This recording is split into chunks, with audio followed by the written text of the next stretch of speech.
इसके बाद आता है रॉबर्टसन मॉडल। रॉबर्टसन मॉडल में क्या कहा गया, तो सबसे पहले डैनली एंड डैप्सन की बात को आप याद रखेंगे कि डैनली एंड डैप्सन ने कहा कि 4 मॉलिक्यूलर लेयर होता है, 2 फॉस्फोलिपिड का, 2 प्रोटीन का, और जो प्रोटीन था उस प्रोटीन का टाइप बताया था उन्होंने कि प्रोटीन जो होगा वह अल्फा प्रोटीन होगा, ग्लोबुलर प्रोटीन होगा। इसको याद रखेंगे, ये रॉबर्टसन मॉडल में हम लोग इसका यूज करेंगे। चलिए देखते हैं Robertson model.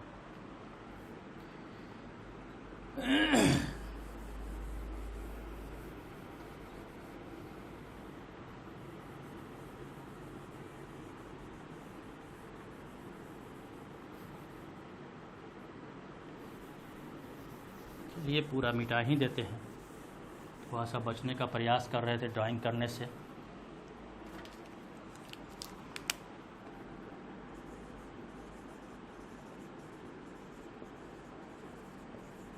Robertson model, Robertson model ने क्या कहा, तो रॉबर्टसन साहब ने मॉडिफाई किया प्लाज्मा मेम्ब्रेन के मॉडल को, यानी कि सैंडविच मॉडल को, by replacing alpha protein with beta protein.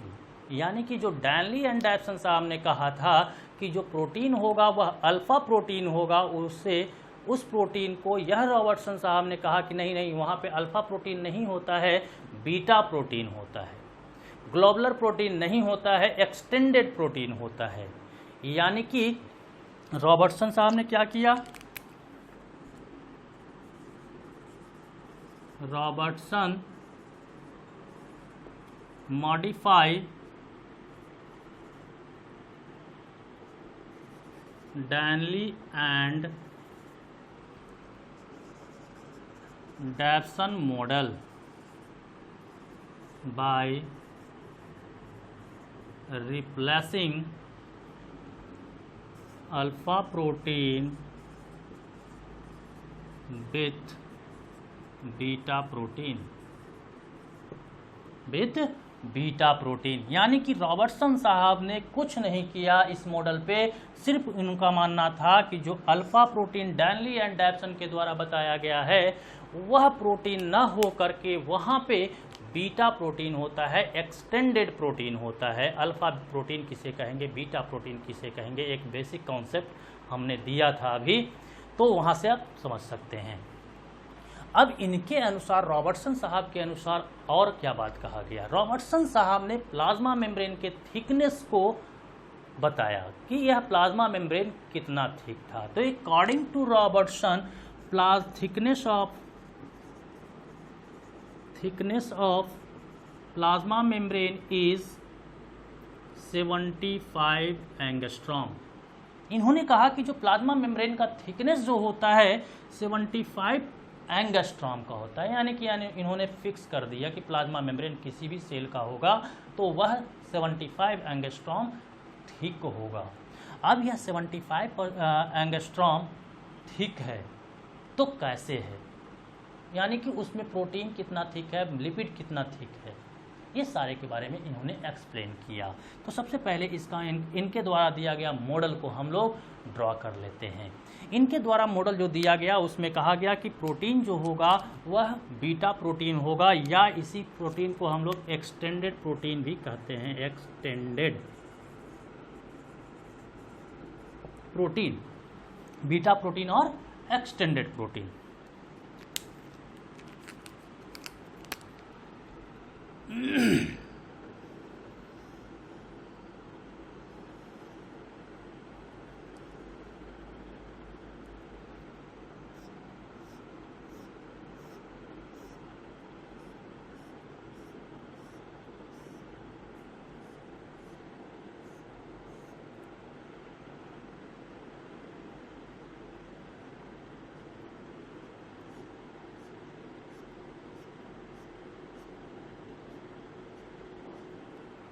ये है प्रोटीन का लेयर, कैसा प्रोटीन ये है, एक्सटेंडेड प्रोटीन है। ये भी रॉबर्टसन साहब ने भी सैंडविच मॉडल को ही एक्सप्लेन किया, बस प्रोटीन को चेंज किया तो हम प्रोटीन चेंज कर दिए, बाकी तो लिपिड और प्रोटीन का अरेंजमेंट जो होगा वो सेम होगा। यानी कि यहाँ पे अब क्या होगा, तो यहाँ पे लिपिड का बाइलेयर होगा, लिपिड बाइलेयर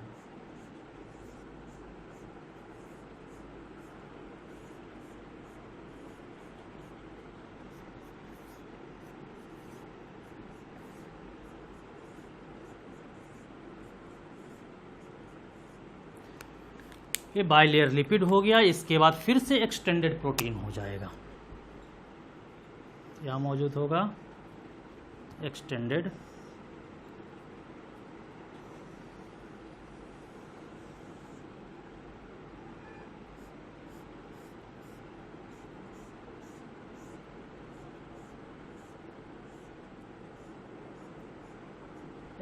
प्रोटीन।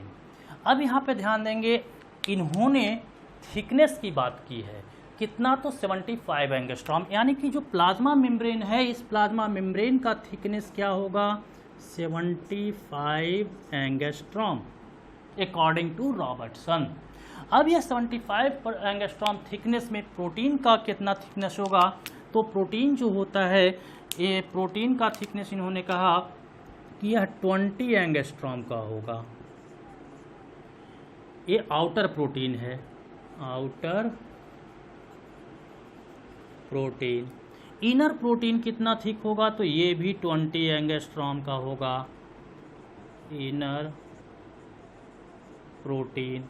उसके बाद बारी आई लिपिड बाइलेयर का, तो लिपिड बाइलेयर का थिकनेस क्या होगा, तो लिपिड बाइलेयर का थिकनेस आप खुद निकाल लीजिए, 20 एंगस्ट्रॉम, 20 एंगस्ट्रॉम, 40 एंगस्ट्रॉम हो चुका है प्रोटीन का लेयर, तो बच गया लिपिड का लेयर, वह कितना होगा, तो 35 एंगस्ट्रॉम। यानी कि lipid bilayer is 35 angstrom, this is lipid bilayer, lipid bilayer. तो ये था मॉडल रॉबर्टसन के द्वारा दिया गया। बस आपको याद यहाँ पे रखना होगा कि रॉबर्टसन ने अल्फा प्रोटीन को रिप्लेस किया था बीटा प्रोटीन से और एक्सटेंडेड प्रोटीन से। इस पॉइंट को आप याद रखेंगे और ज़्यादा कुछ इसमें याद रखने की ज़रूरत नहीं है। अब इसके बाद तीसरा मॉडल जो दिया गया फ्लूइड मोज़ाइक मॉडल, उसके बारे में हम लोग देखते हैं।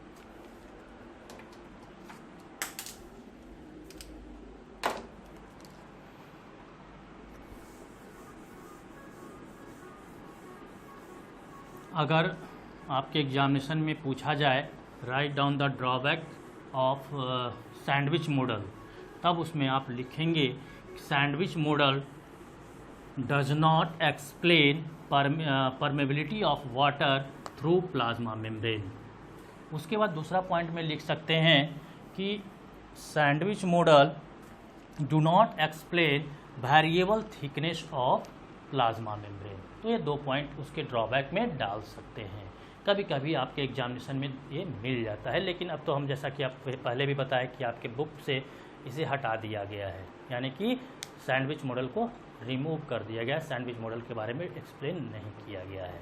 तब ये क्वेश्चन ना भी पूछे, लेकिन ध्यान में रखिएगा सैंडविच मॉडल का ड्रॉबैक क्या था। पहला तो वह वाटर के परमेबिलिटी को एक्सप्लेन नहीं करता है, दूसरा कि यह वेरिएबल थिकनेस के बारे में बात नहीं करता है। तो अब हम लोग अपने थर्ड मॉडल पे आते हैं, मोस्ट एक्सेप्टेड मॉडल पे आते हैं, वो है फ्लूइड मोज़ाइक मॉडल। जैसा कि हमने पहले ही बताया कि fluid mosaic model was given by Singer and Nicolson in 1972। Singer और निकोलसन ने फ्लूइड मोज़ाइक मॉडल दिया। अब सिंगर एंड निकोलसन के अनुसार प्लाज्मा मेम्ब्रेन कैसा होता है, तो अकॉर्डिंग टू देम, यानी कि Singer and Nicolson, Singer and Nicolson, the arrangement of lipid, protein and carbohydrate in plasma membrane is like mosaic, like mosaic, यानी कि जो सिंगर और निकोलसन साहब ने कहा प्लाज्मा मेम्ब्रेन के स्ट्रक्चर को जो एक्सप्लेन किया उसमें बताया गया कि जो लिपिड, प्रोटीन और कार्बोहाइड्रेट है वह मोज़ैक के जैसा अरेंज होता है, यानी कि पैचेज में होता है। सपोज कर लीजिए कि ये है प्लाज्मा मेम्ब्रेन,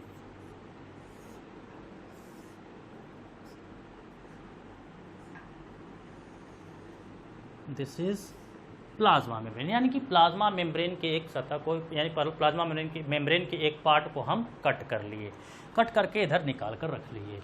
अब इस पे प्लाज्मा मेम्ब्रेन के बारे में बताया जा रहा है कि लिपिड, प्रोटीन और कार्बोहाइड्रेट का बना हुआ है, लेकिन ये लिपिड, प्रोटीन, कार्बोहाइड्रेट किस तरह से अरेंज है, ये बात को इससे पहले सैंडविच के मॉडल के द्वारा एक्सप्लेन किया गया।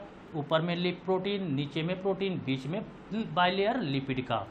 लेकिन फ्लूइड मोज़ाइक मॉडल में उससे थोड़ा सा इतर, यानी कि उससे थोड़ा सा अलग बात कही गई।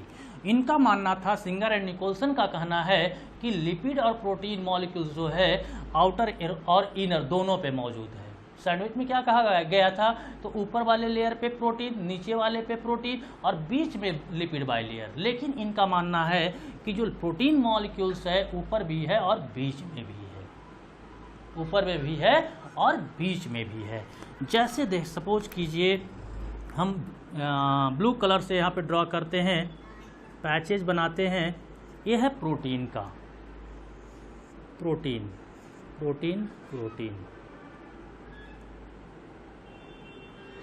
ये प्रोटीन है ना, ये प्रोटीन है, इस तरह से प्रोटीन है।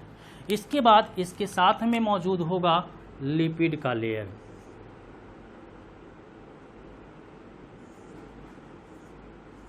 Lipid layer.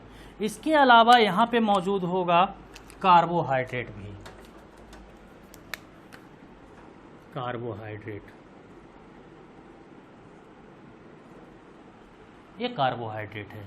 अब यहाँ पे ध्यान देंगे तो आपको दिख रहा होगा कुछ पैचेस के जैसा इसके सरफेस पे, इसके सरफेस पे कैसा दिख रहा है, पैचेज दिख रहा है, रेड, ब्लू, ग्रीन कलर का पैचेज है। और इसी तरह के पैचेज को कहा जाता है मोज़ैक स्ट्रक्चर, यानी कि इसी तरह का मोज़ैक होगा। जो फर्श बना होगा पुराने घर में, वहाँ पे देखिएगा वह कलरफुल पत्थर से बनाया रहता है, अलग अलग कलर इसी तरह से नज़र आएगा, और इस तरह के स्ट्रक्चर को कह दिए मोज़ैक। और इसी वजह से इस तरह के अरेंजमेंट होने के कारण प्लाज्मा मेम्ब्रेन पे जो अरेंजमेंट था उस अरेंजमेंट को कहा गया फ्लूइड मोज़ैक मॉडल। अब मोज़ैक तो समझ में आ गया होगा, क्लियर हो गया होगा। इसके बाद इनका फ्लूइड की बात आती है, तो फ्लूइड के बारे में इनका मानना था कि जो प्लाज्मा मेम्ब्रेन होता है वह प्लाज्मा मेम्ब्रेन सॉलिड नहीं होता है, वह क्वासी फ्लूइड होता है। यानी कि अकॉर्डिंग टू देम, देम बोले तो Singer and Nicolson, according to them plasma membrane is quasi fluid not solid. ये ऑब्जेक्टिव क्वेश्चन है। यहाँ पे ध्यान देंगे, कहा गया कि ये सिंगर एंड निकोलसन का मानना है कि जो प्लाज्मा मेम्ब्रेन होता है वह सॉलिड नहीं होता है, ठोस अवस्था में नहीं होता है। तो किस अवस्था में होता है, तो क्वासी फ्लूइड के रूप में होता है। अब क्वासी फ्लूइड का जो टर्म है इसका मतलब क्या होता है, क्वासी फ्लूइड कहने का मतलब सेमी सॉलिड, यानी कि जेली के जैसा।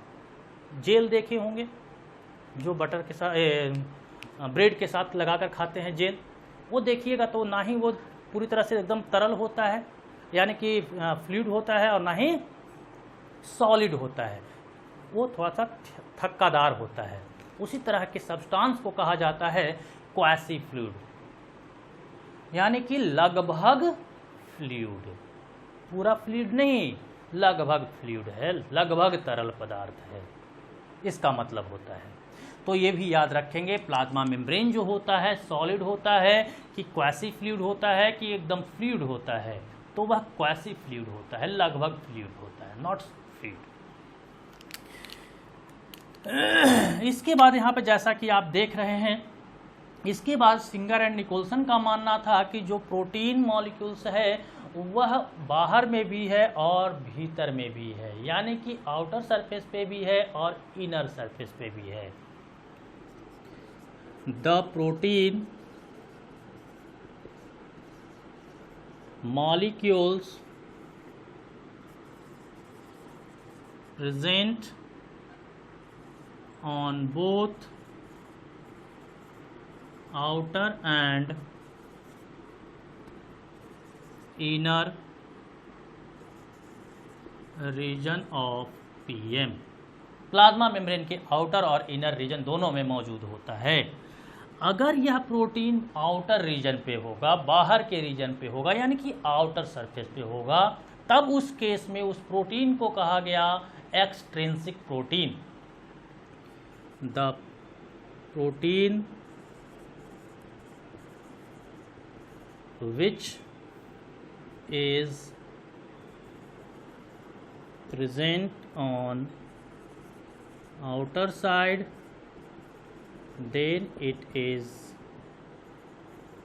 called extrinsic or peripheral protein, and while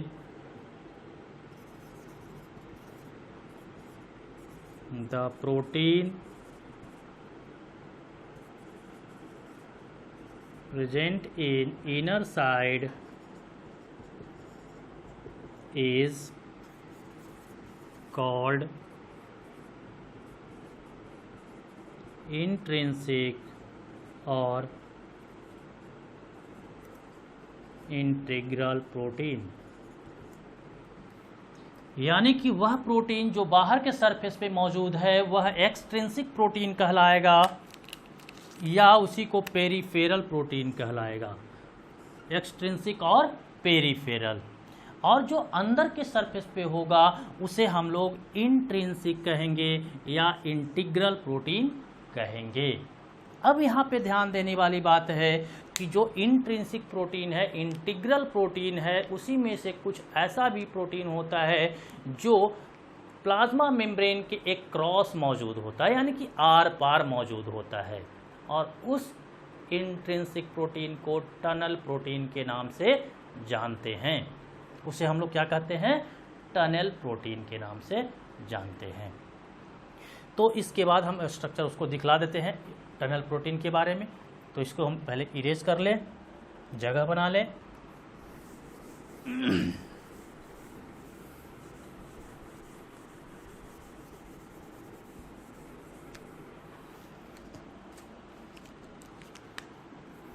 यहाँ पे देखेंगे स्ट्रक्चर प्रोटीन प्रोटीन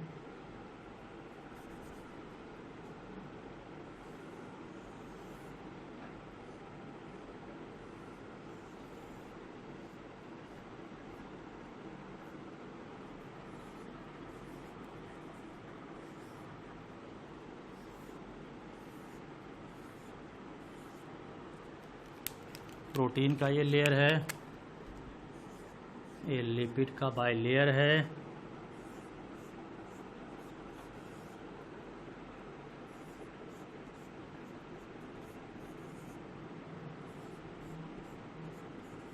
ये लिपिड बाई लेयर है। लिपिड बाई लेयर के बीच में भी यहाँ पे भी प्रोटीन मॉलिक्यूल्स मौजूद है, यानी कि इनर साइड पे। तो ये जो बाहर का हो गया ये एक्सट्रिंसिक,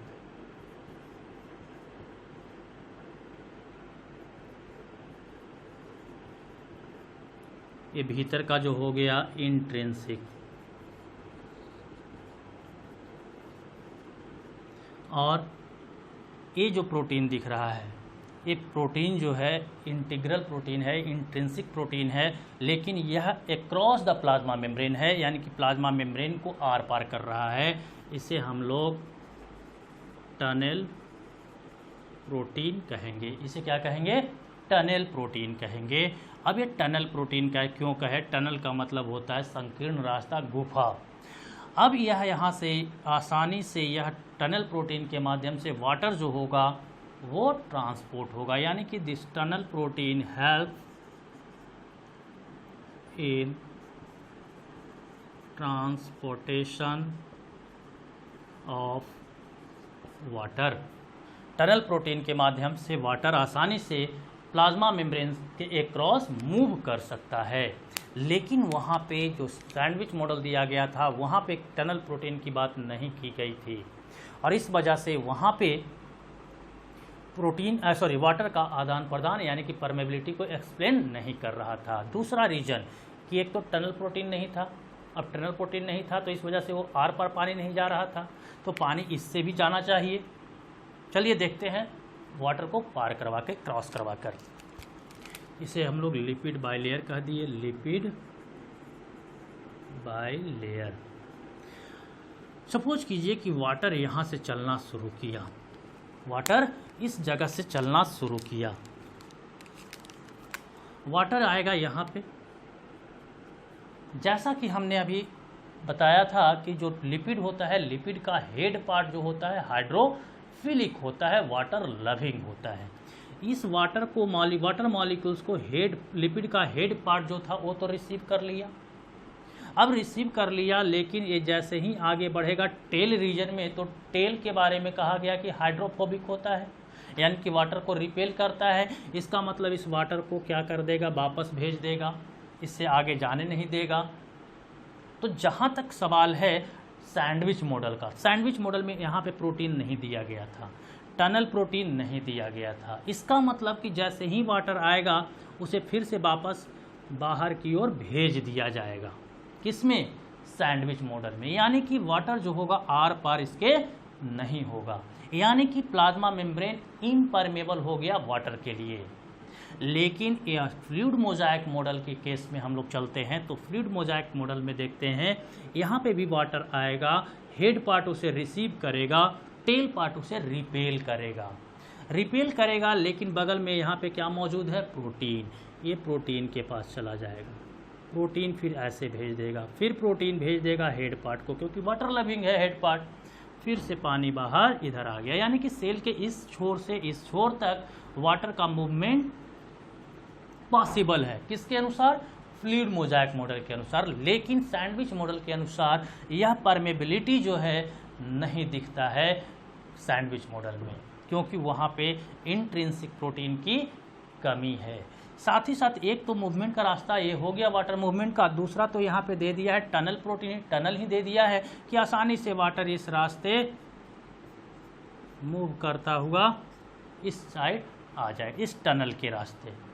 ये भी टनल प्रोटीन के बारे में भी एक्सप्लेन नहीं किया गया था सैंडविच मॉडल में, और यही उनका ड्रॉबैक था, यानी कि यही उनका कमी था कि पानी आखिर जो ट्रांसपोर्ट होगा, मूव करेगा एक सेल से दूसरे सेल में, तो कैसे करेगा, वो उसमें एक्सप्लेनेशन नहीं किया गया था। लेकिन सैंडविच में इस चीज़ के बारे में एक्सप्लेनेशन कर दिया गया। तो ये है टनल प्रोटीन। इस टनल प्रोटीन से भी क्वेश्चन करता है, याद रखिएगा। टनल प्रोटीन क्या है, तो इंट्रिंसिक प्रोटीन है जो रन करता है अक्रॉस द प्लाज्मा मेम्ब्रेन, यानी कि प्लाज्मा मेम्ब्रेन के आर पार करता है। तो ये हो गया फ्लूइड मोजाइक मॉडल, यानी कि अब हम लोग देख लिए कि प्लाज्मा मेम्ब्रेन में लिपिड, प्रोटीन और कार्बोहाइड्रेट किस तरह से अरेंज्ड होता है। अब यहाँ पे हम कार्बोहाइड्रेट को नहीं दिखलाए हैं क्योंकि बहुत लिस्ट अमाउंट में है, लेकिन इससे पहले वाला जो सरफेस वाला एरिया दिखलाए थे वहाँ पे आपको नज़र आ रहा था ग्रीन कलर का, तो यहाँ पे भी डाल देते हैं जहाँ तहाँ कहीं कहीं पे कार्बोहाइड्रेट का स्ट्रक्चर। तो इस तरह से ये मौजूद होता है। अब इसके बाद जो हम लोग का आता है इसमें modification of plasma membrane, modification of plasma membrane. लेकिन मॉडिफिकेशन ऑफ प्लाज्मा मेम्ब्रेन से एक छोटा सा टॉपिक और है, उसे हम एक्सप्लेन कर देते हैं, सेल कोट के बारे में।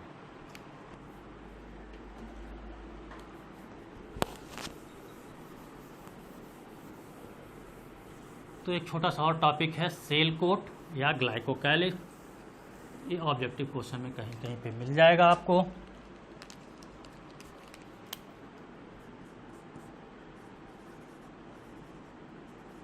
सेल कोट को ही ग्लाइकोकैलिक्स के नाम से भी जाना जाता है। सेल कोट और ग्लाइकोकैलिक्स। ये सेल कोट और ग्लाइकोकैलिक्स है क्या? तो कहता है कि सेल के ऊपर में ये सेल है, सेल का प्लाज्मा मेम्ब्रेन है, दिस इज प्लाज्मा मेम्ब्रेन। इस प्लाज्मा मेम्ब्रेन के ऊपर में एक लेयर होता है, एक कोटिंग होता है कार्बोहाइड्रेट का, यानी कि कार्बोहाइड्रेट रिच जोन है, कार्बोहाइड्रेट रिच एरिया है। किस पे? तो on the surface of plasma membrane, and this layer, this surface is called cell coat, this is cell coat. ये सेल कोट है क्या? तो इट इज कार्बोहाइड्रेट, और कार्बोहाइड्रेट्स में कौन सा कार्बोहाइड्रेट, ये भी ऑब्जेक्टिव क्वेश्चन में पूछा जाता है। तो कार्बोहाइड्रेट में ओलिगोसैकेराइड्स,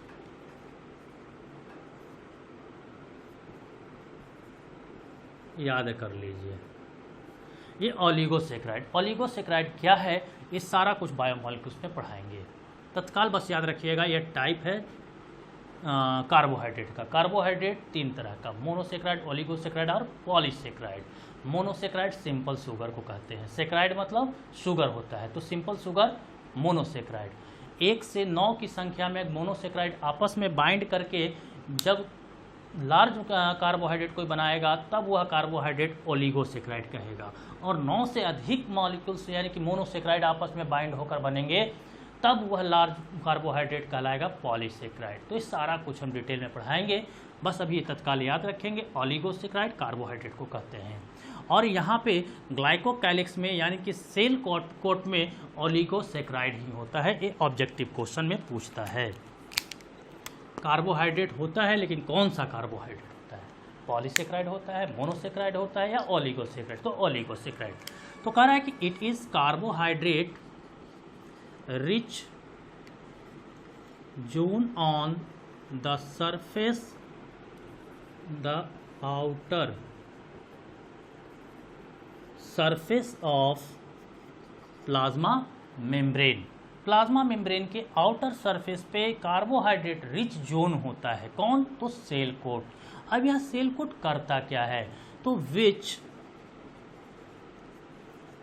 प्रोटेक्ट फ्रॉम एक्सटर्नल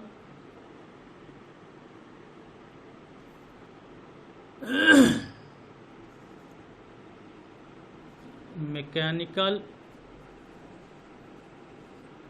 और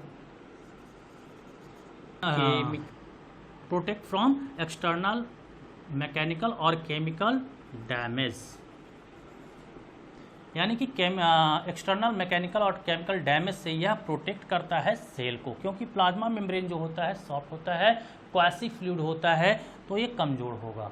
तो बाहर से किसी एक्सटर्नल इंजरी के कारण, एक्सटर्नल फोर्स के कारण, मैकेनिकल फोर्स के कारण ये डैमेज हो सकता है। तो उस कंडीशन में जिस सेल के पास में सेल वॉल नहीं होता है तो उसे प्रोटेक्ट करने के लिए यहाँ पे एक लेयर आ गया।